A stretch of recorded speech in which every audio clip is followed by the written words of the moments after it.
Hi, everyone. Hello. Let's give folks a few seconds just to make sure. So we should unmute. Yep. So, so my name's Krista. I'm with Horsley Witten Group. So we're our first breakout group. This is us. So we're going to talk about needs as our first topic, as our first go through. So my first question to you all, and I think what we'll do is if if you want to raise your hand, we'll see how good, if we don't overlap and talk with each other, then we'll just kind of go that way. Otherwise, we'll try to figure out another process. So my first question is, I've heard that suggestions for innovative housing solutions like live work spaces for artists or entrepreneurs, is someone saying something? Okay, is not the same one as my husband. I don't want to be in the same room as my husband. Okay, someone's stuck. So innovative housing solutions. So we're talking about live workspaces for artists or entrepreneurs. Not the same room as my husband. Type housing, which might have shared spaces like a shared kitchen space. So are these sort of opportunities worth exploring? I don't know where I am. It doesn't say what. So is someone, maybe we should stay mute until you're ready to talk, because I think there's a little interference from some. Patricia, I think you need to mute your mic. Is it Patricia? I think it was, we were hearing Patricia through John Warden's computer. Okay, understood. John, can you mute your microphone? You want me to mute it? Yes, please. Well, all right. Okay. Now. Is she on another? She's in another breakout room. So my first question: are these sort of innovative housing solutions worth exploring? So something, if it's live workspaces, sort of shared spaces where folks might share a kitchen. I lost the meeting. What do folks feel? How do folks feel about that? You can speak or have, or do you have concerns about those types of spaces? Well, Yep. So let's start. I see Eric first. So why don't we'll start with Eric and then we'll go on to Dave. Is it David? David. David. Thank you, David. Hi, I'd also like to encourage all of us to stay muted unless we're actually talking, because it's really easy for noises to bleed in from outside. Like I know my kids are in the middle of bedtime. Thank you. Briefly, the alternative solutions, like I think it's worth looking at them, but in many ways they don't seem like they themselves are going to fix the problem. They seem like a nice sort of auxiliary fill around the edges kind of thing. But if we spend too much time and effort on them, I feel like they'll distract us from more fundamental concerns. Yeah, I mean, I think things where it's like, sort of more single room or shared kitchen sort of approaches might be worth considering as a way to increase our ability to create affordable housing. But I also don't know how much that makes sense in practice or how much it fits the needs of people looking for affordable housing. So I think it might be worth investigating and seeing what's worked well other places, but it doesn't necessarily replace the need to just fundamentally create more affordable housing.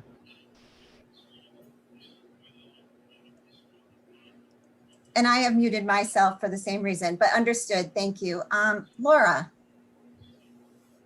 I think that all forms of housing should be explored, and more diversity of housing is a good idea. I think people who are, I think everybody probably noticed that the vast majority of people on this call are older people who've lived here a long time.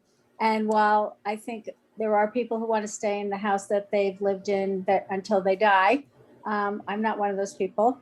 And I think that, but that being said, there's not that many options but I live in a house that's too big for my family because my kids don't live here anymore. And, you know, it could make a nice house for a family, but there has to be more options. Does anyone else have some thoughts about exploring some more innovative? So why don't I go to John and then we'll go to Don. No, thank you. You're welcome. I'm unmuted apparently. You Well, are, yep. The redevelopment, the planning department hoped to bring wholesale residential uses into the industrial zone, but that was cut short by town meeting. So it's just artist live workspace. I can't imagine that that developers are going to, create much of that kind of space, because the kind of artists who want to have that kind of space, I've known some of them, they don't have bags of money, and modern construction is so expensive, and developers want to make so much money because they're greedy, that they're not going to. I don't see how that's going to really work. Can I just make a brief Okay. But our main focus, I think, or my main focus, the people I work with, is for affordable housing, and not for the people with six-figure incomes, but for the kind of people. Arlington used to be a town where ordinary people could come here, buy a house, educate their kids, so on. And it's not that anymore. And I think we should try to get back to that kind of mode, not by adding more buildings, but by keeping the houses that are getting torn down by developers to put in mega houses. Thank you. Thank you, John. Do you mind muting yourself? To make more plans for their Right. No, can you folks still hear me? Here we go. John, thank you, John. So then we were going to Don. And then we'll go. Thank you. A lot of what I say really echoes what Laura brought up. As a senior, I have an interest in more options for staying in town. And right now for seniors, other than staying in their home, the only other option is really some of the public housing that caters to seniors at perhaps a lower level than I would be seeking. I think we need the type of housing complexes, housing communities for seniors who are looking for a little bit more than what public housing provides. And that, I think, is one of the key needs next to affordable housing, though they certainly overlap. Yes, they do. And I do have a question about that, Don. So we'll be coming back to that in a minute. Robin, did you want to provide some input about sort of the innovative housing solutions piece? Well, I really feel like we need to concentrate more on the number of units that we build that are affordable per project. Plus, we need to concentrate more on lower AMIs and not so much on market affordable rates, because those are not affordable to people who don't make a lot of money. That's still what, $67,000 per person is an 80 AMI for this area. It's really high. And I think we also need to get away from all for-profit development. We need some nonprofit development. Not everything can be commoditized. If we're really serious about building affordable housing, then we're going to have to put money towards it, whether it's through the trust fund or some other way. There's got to be other ways to do this. Not everything can make money for developers. I think that we're just way too focused on developers in this town. And I do worry about being able to stay here. I own my own home. I'm an artist, actually. I had to go out almost 15 miles west of here to find an affordable studio once I lost my studio close by. There's almost no affordable space. I don't know. I'm glad that town meeting passed allowing artists but I worry about whether it'll actually be affordable for artists and whether it would stay for artists over time also. So those things would have to be very carefully worked out. Yep. And one other Oh, last yeah. thing. Yes, please.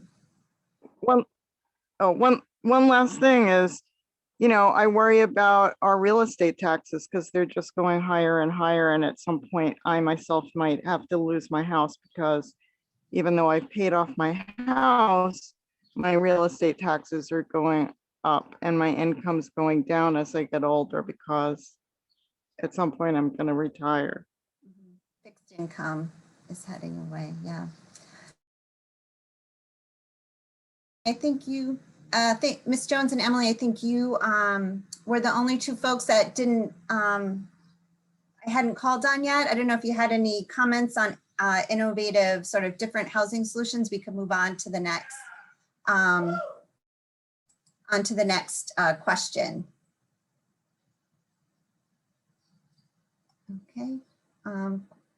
So this one is my next question for you all is related to sort of what John was bringing up. So to what extent do you think the town is comfortable with trading off commercial and industrial uses for residential uses? So as an example, so strictly residential buildings in commercial zones.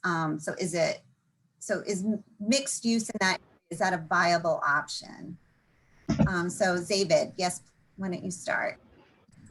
Yeah, I think mixed use is a viable option, but I think there's some concerns with how it's happened in the past. So I think we need to be really careful with how we do it in the future. Like definitely when I see like a single story commercial building, like I really like the idea of being able to expand upwards. And that also can help support some of our storefronts because providing more people near our local businesses gives them more customers and can help them stay in business, which has been a challenge for a number of local businesses. So ideally that would be the case. I think some of the concerns people have, which we need to take seriously and address, is that you can end up with a building that's like notionally mixed use, but the actual commercial space is like maybe much smaller than it was in the previous building, or sort of like, you know, just a very minimal use that doesn't actually work well for the sort of local businesses that were there previously. And so I feel like that, yeah, because housing is more profitable, there's the risk that the commercial portion isn't made viable, which could lead to not really being mixed use. I feel like another big challenge is parking, because if you've got an existing commercial building that uses basically the whole lot, you can build up to add a bunch of housing, but then you also need some place for those people to park their cars, and so that's very challenging to fit in our existing lots, given our current parking requirements. And so I think we need to either reduce our parking requirements or come up with creative solutions to allow sort of some really valuable mixed use while avoiding these sort of issues.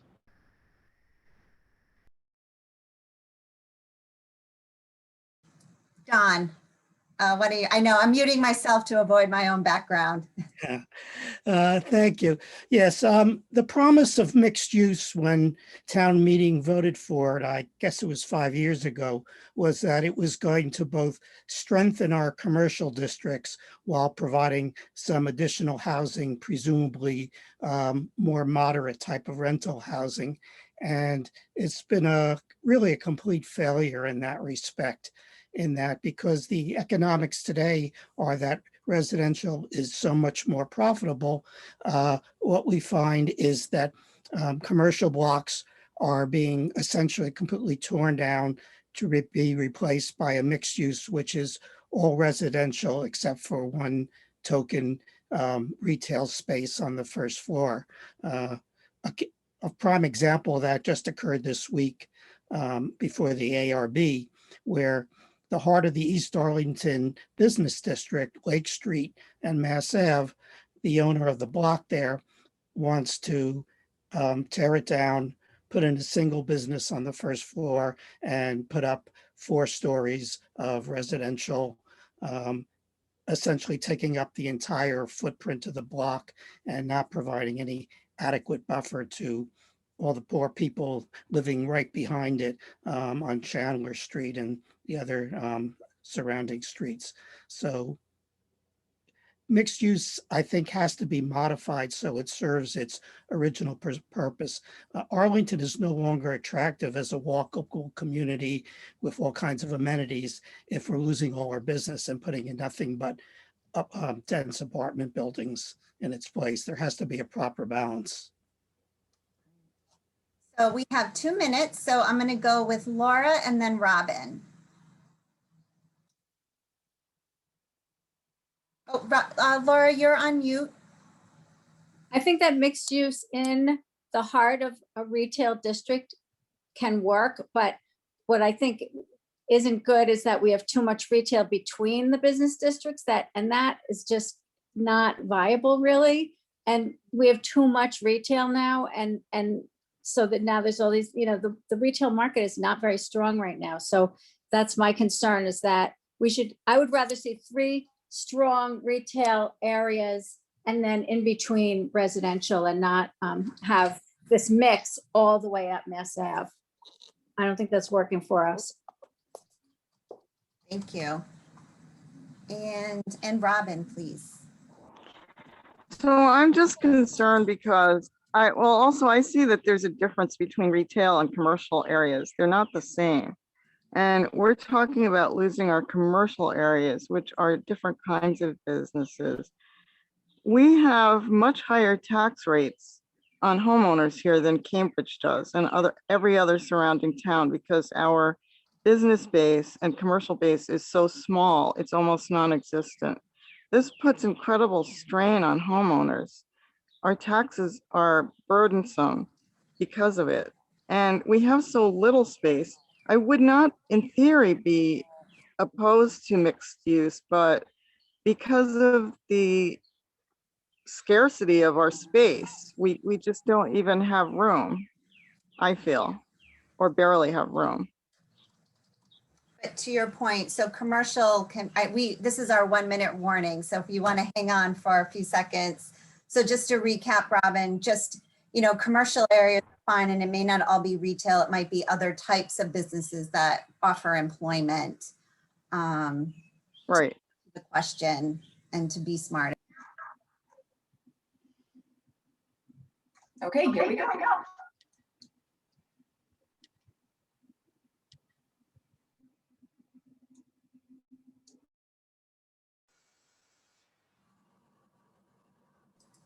Hello, everybody.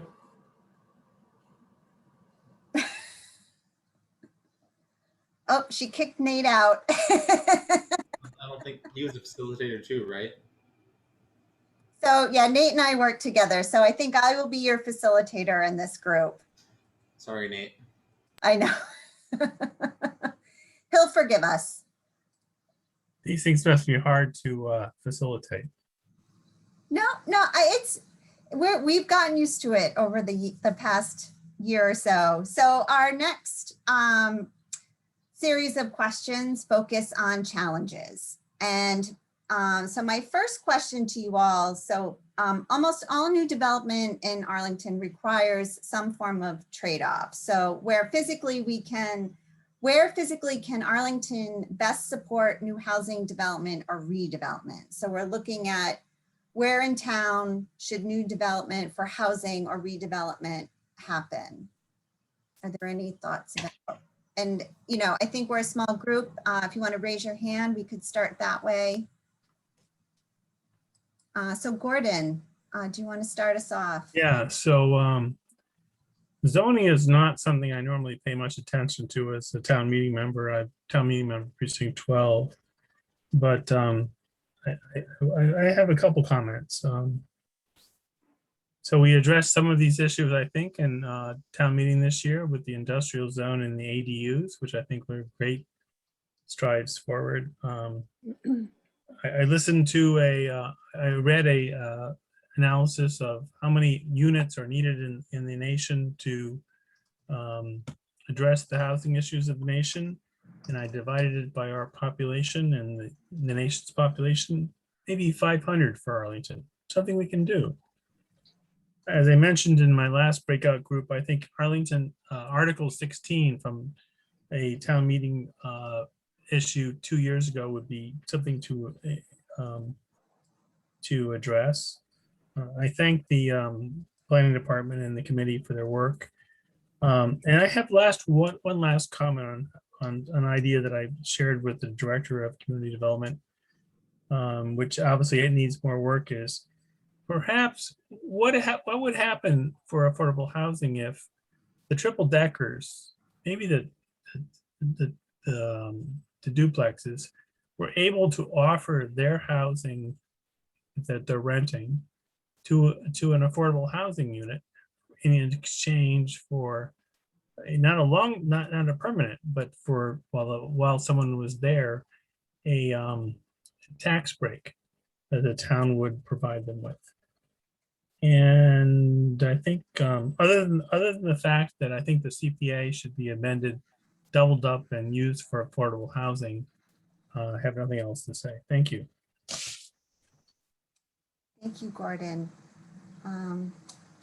Does anyone have any thoughts about, so our question about where Arlington, where to best support new housing development or redevelopment? I imagine that, you mentioned triple deckers, those are sort of in certain parts of town, if that's an appropriate, interpretation of your comment, Gordon, but are there others who had some thoughts about that, places in town? Hello, can you hear me? Yes, I can. Hi, so this is Asha Kepka from Precinct 1. I'm actually live in East Arlington, right off Broadway. I just wanted to, I know people are excited about redeveloping this area, but I just wanted to mention that the intersection of Route 16 and Broadway is already considered one of the most challenging intersections when it comes to transportation. We were, I think, in the top 200 most dangerous intersections in Massachusetts. Also, we have been, I've learned that our electricity grid has been less than satisfactory. I wanted to find out if you're addressing infrastructure needs like electric grids. We have been experiencing power outages on a daily basis, even before the heat wave started. So we are told that the Eversource has mentioned that Arlington has outdated infrastructure, which causes the problem. So from that standpoint, I would think Arlington probably could use a little bit more study and analysis when it comes to traffic needs and electrical needs. Personally, I would like to see some of the Mass Ave, Arlington Center be more redeveloped with easy access to Route 2 and maybe less congestion as for a lot of people to travel to. I would like to see that, along Mass Ave towards Lexington. Thank you. I've made a note about the infrastructure, electrical grid infrastructure, so I'll bring that back to Thank you as well. Yeah, you're welcome. I'm having trouble figuring out how to raise my hand. So okay, yes, go ahead, James. It's okay, you can physically do it too. I'll take both. Okay, your question was on where do you think housing is? So where can the town, like physically, so thinking about traffic and infrastructure, where can the town physically support new housing and maybe in redevelopment for housing? Everywhere. So we're looking for locations. Every single plot in town. I'm not kidding. We just bought a 2-family in East Arlington, and the seller's father, who's in his late 80s, lives across the street from us. He told us, we were just talking in general, and he said he's always wanted to convert it from a 2-family to a 3-family. Which I was like, okay, I sort of dismissed it. And then I started looking at construction costs and what condos of that size would sell for. And I realized it's actually profitable to take a 2-family, rip the roof off, and build another unit on top of it. And you could probably do something either similar or horizontal extensions with single-family houses. The thing that gets in the way is that zoning doesn't allow you to do that. So I think you wouldn't see sort of the bigger developers going after projects like that because they're relatively low return, high risk. But there are a lot of small developers. There's people who live in town who own their homes who might want to add extra space on top of their house, or make extra money off of it. And if you open it up to them, you would get not just one or two developers, but you might open up the door for tens or hundreds of developers to do it. So it would be, in a sense, the change would be smaller in a given area, and it would be spread over the entire town. So you wouldn't get, for example, an apartment building going up. You see a big construction site. You see an enormous change in a particular point in town.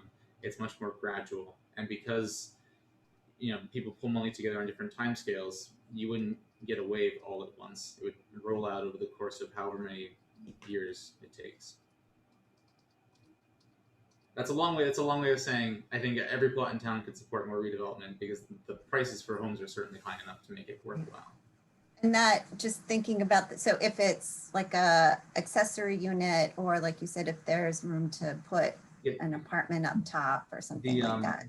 The housing, I'm going to butcher the name of the organization, the Affordable Housing Authority, I think it's what it's called. Yep. They said that you could build an ADU for $100,000 a unit compared to $500,000 for a full unit.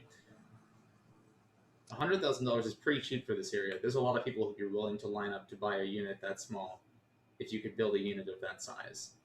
And there are people lining up to buy homes 4 or 5 times as much money as that. I don't think you'd have a problem if you just let them do it. Thank you, James. Carol. So just to let you know up front, I actually do real estate here locally in Arlington. So I'm seeing firsthand both sides. Okay. I will say one of, in my opinion, the biggest downfalls occurred many years ago when we went and what a lot of families like my own had 2-family homes where it might have been they lived on the first floor and rented out the second floor. We condoized and changed all of that and lost a lot of the affordable housing. And part of the fear I have is that, you talk about these accessory dwellings being added. I just fear that people are going to take and do the same thing, take advantage of it, and suddenly turn around and sell it, and not for an affordable housing person. They're going to make, a huge profit on it, which is what happened with all of these 2-family homes that, a developer came in and, did the flip and made a huge amount of money. And I think, we need to be realistic that is, human nature. It is a capitalistic society, I guess. So I just do fear that we're almost kind of treading water against a tide that I don't have an answer for it, and I don't see an easy answer. So just my 2 cents. No, that's a great point. I'm in Providence, and a similar thing happened here probably in the 90s. A lot of 2 families were condoized, and it did take a lot of affordable units off the market, rental units, right, in general. So I understand. That's where in East Arlington, all of our rental units really have gone. Yeah. So you can't change that back unless you're willing to put money towards buying some of those units. And I know, I'm in kind of Temple Street area by the high school, and I do have neighbors who actually went and bought the first floor of their condoized 2-family. So they own the whole house, and they put it back, and they actually, did the right thing, but that's not the norm around here. Sure, understood. Thank you, Carol. I appreciate your comment. So I'm going to go to, I have a couple of more questions around needs. So Gordon, I will give you the floor. I see your hand up. And if folks, want to also put your hand up if you have something to say. So I'll let Gordon speak, and then we'll go on to the next question if there are no other comments after that one. Yeah, just very quickly, I mentioned the concept that I had shared with the Director of Housing and Planning, that the possibility of having someone rent something at an affordable rate, not for in perpetuity, but for a for as long as the person was there, is a way that we could increase affordable housing in town quickly versus having to do the, whatever else we do in town with it doesn't succeed very quickly. And I just want to put that on the table, and I'll shut up. Thank you. No, that's fine. Thank you, Gordon. I appreciate that. I added to your comment. Thank you. I add a quick note on what Gordon had said. We had looked at years ago, just as a concept, because we were looking to try and see if there's a way to provide affordable housing ourselves. I think there is a program where a homeowner who has a unit can go to, I think it's against the Arlington Housing Authority, but I'm probably going to get that wrong. And your unit has to meet certain standards, and they give you some sort of a subsidy that would basically bring the total amount that you bring in up to the market rate. And then the unit is off for, I think it's Section 8. I'm also probably going to butcher that. So there is something there. I have no idea what the experience is like because we haven't tried it ourselves, but that might be an option. Yep. So that is a federal program. So section, it's like a home. Okay. All right. Gotcha. All right. Yep. That's never mind. Arlington Housing Authority has nothing to do with it then. Very quick. It's a similar kind of concept, and the person holds the certificate, for lack of a better term, and they go from place to place. So it's not necessarily linked to a particular property. Okay. But that I know very little I'm not a complete expert on that, but that's sort of the concept of it. And I believe it is a federal program that's sort of managed at the Commonwealth level. Okay. And my idea was that we give someone a tax break on the on that portion of their property until it no longer is rented to an affordable person entity. That's all. Thank you. Right. So that's the difference between what you're proposing, Gordon, and what James said. It's novel, I understand, but let's look at it because we could, with the number of triple deckers we have in town, let's say it's only for triple deckers, that could make a huge impact on our affordable housing component in town over time. Thank you. Thank you. So I'm going to move on to my next question. So how should the town prioritize the use of its housing trust fund and the housing related portion of the CPA fund? So how should it prioritize those? Is it new construction? I know that we've been talking about existing buildings and how to reuse those through, maybe it's a deed restriction. Gordon was talking about tax credits. So how can the town prioritize the use of the funds that it has set aside for housing, affordable housing opportunities? Are there any thoughts about how to do that, or? Whatever's cheapest per unit, but that also doesn't do a disservice to the person who's actually going to end up living there. Because it's really, I'm picturing it's really easy to create like block housing that's very inexpensive per unit, but that's not a great condition to live in, and it does a poor job of integrating them into the broader community, which does a lot to reduce the stigma of affordable housing, rightly or wrongly existing. ADUs are now a tool that they have to do that for less money per unit. So whatever they determine is less expensive per unit, but that doesn't compromise on the experience of the people who they're serving.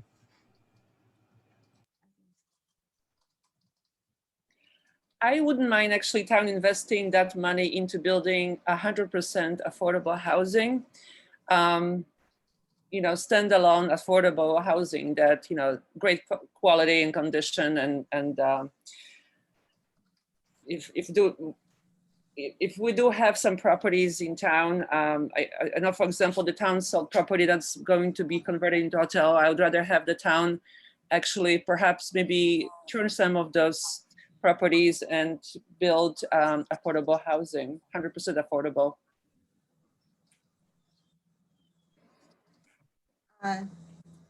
Anyone else? I know Gordon hands raised, but I just want to give, if anyone else who hasn't had a chance to speak, an opportunity to offer a comment. We have Salary and Lori and Mallory and Sarah, just giving you an opportunity, and Fiona. I know you're listening, but if there's anybody else who had some comments, just making sure I give you. We do have a 2-minute warning. Can I do I have to raise hand, or? Why don't you just go for it, Lori? I can hear you. Okay, hi. All right, I came to the meeting late. I got sidetracked, so I don't know exactly what breakout room I'm in. It sounds like affordable housing. We're moving from topic to topic per room. Okay. So okay. So please offer your comment. So we're talking about the transfer, the trust, the affordable housing trust, right? Yes. And I guess I'm going to withdraw making comments right now because I feel like I haven't heard enough, but I just wanted to kind of catch up on what was happening. Yep, there'll be a survey after where you can think about it a little bit more and then offer some comments at that point, because I understand you might have some thoughts later as well. So keep an eye out for that later in the meeting. Okay, great. Thank you. All right, so we are moving on to our next breakout. Oh my God. Am I in a, hi, this is Lori Leahy. I'm wondering, am I in a breakout room now? You're not. I'm about to move everyone in. Okay.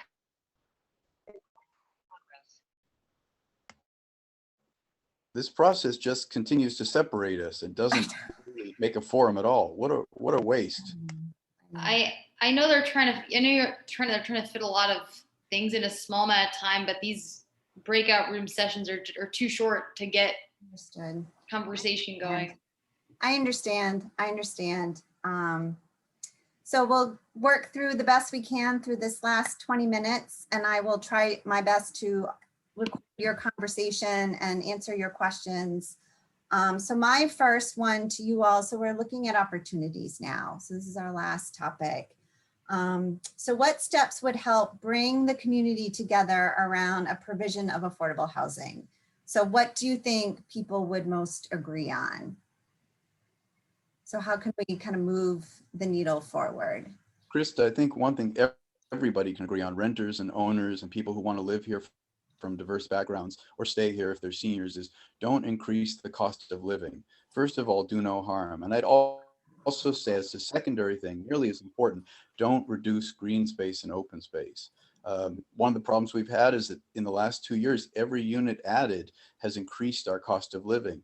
These 40B projects do 25% affordable, but they require 3/4 of the apartments added to be basically at high market prices. We've got to find a way to keep Arlington affordable and not sell out and make it like luxury condo land. That's my. So I'm going to go with Sanjay and then Sarah. Sure. I think one of the things, and I don't know, previous breakout, we talked about it a little bit. I think one of the things that people really would like to see is how do we make inclusionary zoning work, right? And what does that look like, right? What do we need to do to bump that percentage up and make it a sustainable source of affordable housing? I think that's the other thing that I think would be a really interesting idea that could gather a large amount of support is an affordable housing overlay, like not the traditional one, but like what Cambridge did, right? That allowed housing everywhere. So that was right. Yep. And do you think there would, most people could sort of get behind that? I think that there's a set of people that will not get behind anything, but I think that I think that there would be a fair amount of with some explanation and with some, I think that those are both ideas that could get a fair amount of support. And it's you do need that back and forth between educating people about what affordable housing means, what are the benefits of it, and sort of these processes. It is a complicated topic and trying to get people up to speed. So thank you for that. So Sarah, I'm gonna ask you, you have your hand up. Hi, thank you. I think this sounds a little bit like taking a step back, but I think that a lot of people don't understand how Arlington's kind of makeup developed over time and a lot of the systemic factors that get replicated here. And so I think that, hand in hand with what, the kind of practicalities of, what housing should look like, or businesses or neighborhoods, is that I think a lot of people don't really understand why, say, 85% of Arlington is white, doesn't understand how we've arrived at these places. And I don't know that it has to go at this super granular, take a university degree in it kind of thing, but just for people to get on a little bit more of the Arlington to be understanding these underlying issues that we're all part of.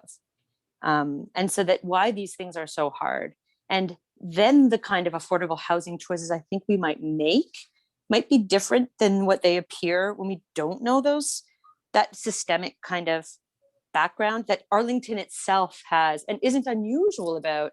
But if you just don't know, you don't know. And I include myself in that. I mean, I'm new to a lot of this information. Even the idea of redlining is a very new concept to me. And it's really helped me to say like, oh, I actually have some responsibility to make this happen that goes beyond just being nice. It's a systemic historical background. And I wonder if for some people that would push people to commit more, push people to say, well, what have I always gotten? And consequently, what will I surrender a bit to make room for people who have systemically not been given room? And I don't know, it's kind of a winning hearts and minds thing, but I just think we don't know. A lot of people don't know. Thanks.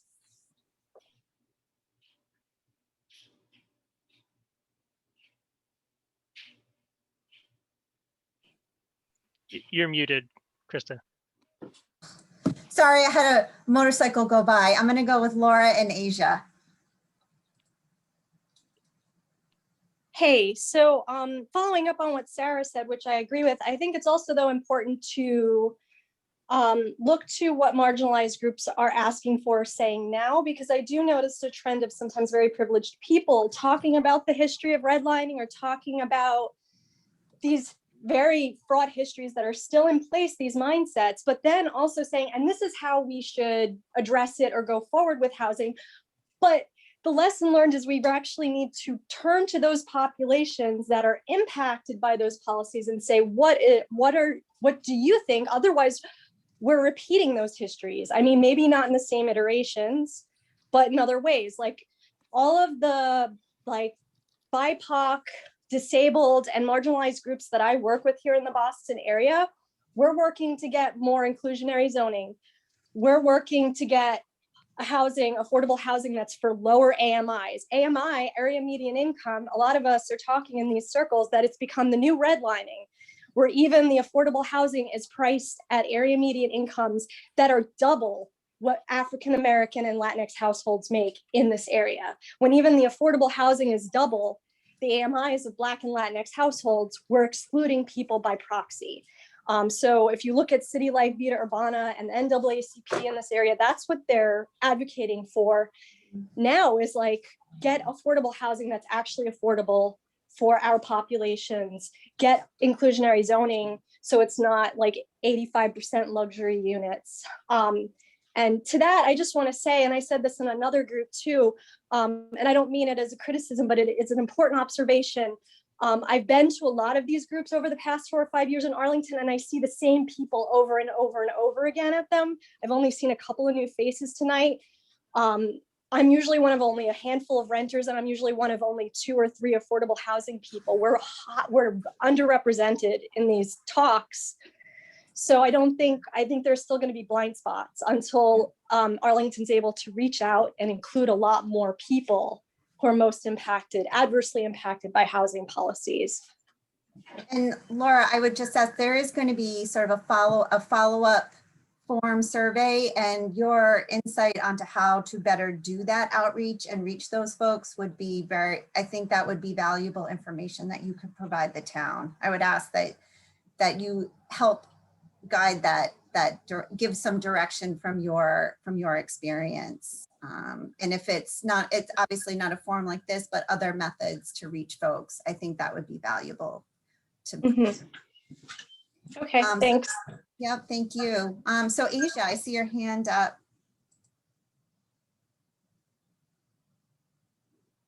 And I think you're on mute. I can't. Hi, can you hear me okay? Yep, I got you now.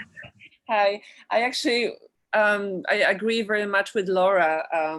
I think the problem we very, very white town is because it's a social economic problem for a lot of people. I work with helping with some folks in the housing project, and you know, a lot of people don't make that much money, and our idea of affordable housing, which is the 60%, is not affordable. It's really way beyond what real people make. You know, I personally could never afford to buy my house now as an artist on a fixed income.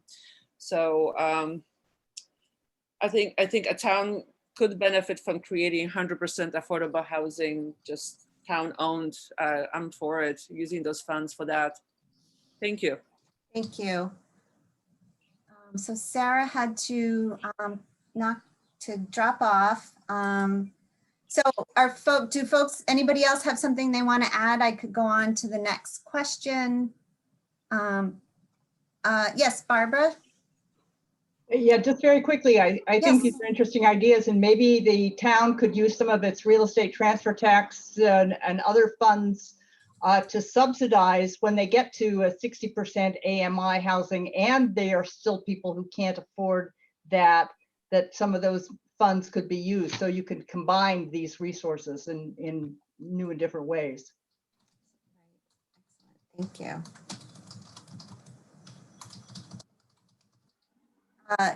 Is it Kelda? Yes. Hi. Can you hear me? Yes, I can. So I just came from a meeting at Monogamy, actually, one of the housing, the only family housing development in Arlington.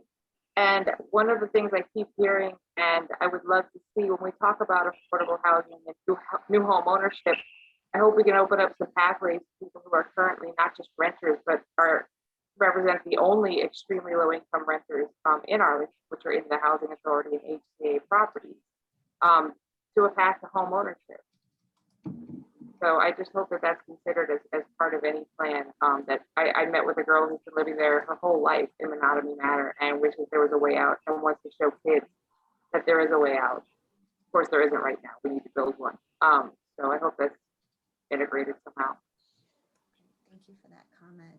I hope that people will pick up on what Kelda said, and also remember every couple of years a town meeting member or a group of them puts forward an idea to try and put a moratorium on developers buying the cheapest homes, condos and freestanding houses, 2 families in Arlington, knocking them down. They typically bring them out again 6 months later as twice the price. The typical buying price of these developers is $500,000 to $600,000, and then they turn them around and they're like 1.4 or something like that million.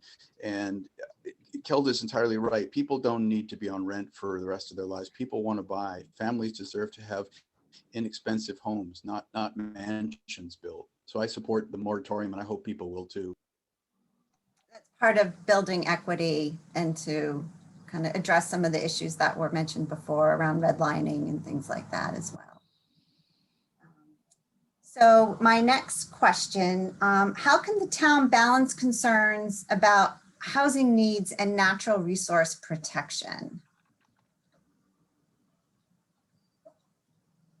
So I think, so Sanjay, why don't you start us off? Sure. I think one of the things that we can do is we can be clear about which open space is really important for us in terms of green space, right? Like to me, a public park, right, is a much greater public benefit than somebody having a private backyard, right? So an open space requirement on a particular person's private lot isn't, to me, a great open space public good, whereas a park or a conservation land or things like that that is accessible to all is a much greater public good. Do you get what I'm sort of saying? Right. So if there's so if we can reduce, I'm open to the idea of reducing open space requirements on existing parcels, right? Whereas, preserving public open space, I think is a bigger priority. Understood. I would point out that coronavirus has taught us, though, that communities like Arlington might not be ideal, but having a little bit of public or private open space, whether it's in an apartment building or a two-family or a single-family house, was incredibly important for many people over the last 12 months, particularly if they had children. And while public open space can be great, I think if you look at why people move out of places that are expensive to the east of us, like Somerville and Cambridge and Boston, often they just want to have a little of that. And so maybe parking goes or open space goes, but people shouldn't lose that. And a space that people often don't think about that's really important, I work for a solar company, is that if we lose our access to the sun and fresh air, this is really bad for our trees and for our families and of course for our solar panels. And Arlington should really consider, as density comes in, what we can do to protect the green spaces, the climate resiliency we have, and the sun spaces we have. So there are some, so there's the balance between trying to find the balance between meeting the housing needs and addressing housing costs, but recognizing the benefits of these natural resources. And yet COVID sort of, we realized we need to, get out of our houses and sort of get that fresh air and our mental and physical health and the benefits of that. Are there any other, so what, so I see Laura, I see Can I address that issue really quickly too? Yes, please. Can you hear me? I can hear you, yes. Yeah. Yes, I can hear you. Okay, sorry, I didn't No, see that's anyone. So And I you just want to froze say in a I'm an little, environmental so. scientist by degree and training, and I also grew up in a very dense environmental justice hotspot in Brooklyn, New York, where most of